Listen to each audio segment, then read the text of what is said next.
Magandang buhay! Ako nga pala si Teacher Jericho at ngayong araw ay pag-uusapan natin ang GMRC. So, what is GMRC o ano nga ba ang GMRC? GMRC stands for Good Manners and Right Conduct. It encompasses the values, principles, and the behaviors that promote ethical and responsible behavior in individuals within society. Sa GMRC ay itinuturo ang mabubuting values at mga principle at mga magagandang behavior na dapat natin ugaliin para sa pagiging makatao at sa pagkikipagkapwa-tao, no? Mahalaga nga ba ang GMRC? Oo, napakahalaga ng GMRC. Because GMRC is important because it serves as the foundation for fostering positive relationship, maintaining harmony, and promoting respect among individuals in society.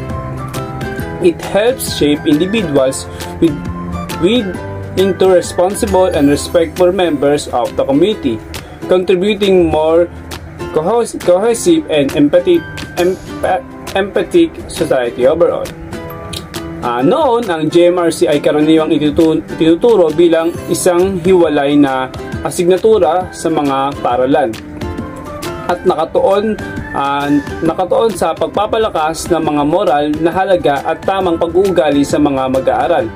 Ngunit sa kasalukuyan, ang GMRC ay hindi lamang limitado sa isang subject, kundi ito ay nagiging bahagi na ng iba't ibang asignatura at aktibidad sa loob ng paaralan bilang bahagi ng comprehension sa pagpapaunlad ng pagkatao at edukasyon pangkabutihan.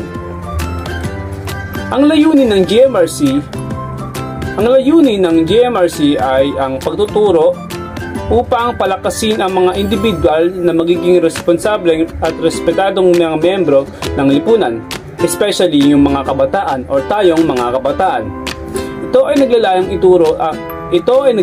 ituro ang tamang pag-uugali at pagtuturo ng moral na mahalaga sa nagsisilbing pundasyon ng isang maayos at maunlad na lipunan. Dapat pa nga bang ituro ang GMRC sa paaralan? Para sa akin ay oo. Especially sa mga kabataan ngayon na masyadong mapupusok at masyado na silang naapektuhan ng social media na galing sa ibang bansa. Naapektuhan sila ng masasamang behavior na humahantong sa masamang sitwasyon. Oo, kailangan pa rin ituro ang GMRC. Sa patuloy na pagbabago at pag-unlad ng lipunan, ang pangangailangan at pagpapalakas ng tamang pag-uugali at pagpapahalaga sa etika ay hindi nawawala. Sa pamamagitan ng GMRC, ang mga kabataan ay natututong maging mga individual na may integridad, empathy at respeto sa kanilang kapwa. Mahalaga ito para sa ating tagumpay o sa kanilang tagumpay ng mga kabataan, hindi lamang sa paaralan kundi pati na rin sa kanilang buhay sa hinaharap. Ayun lamang po, maraming salamat.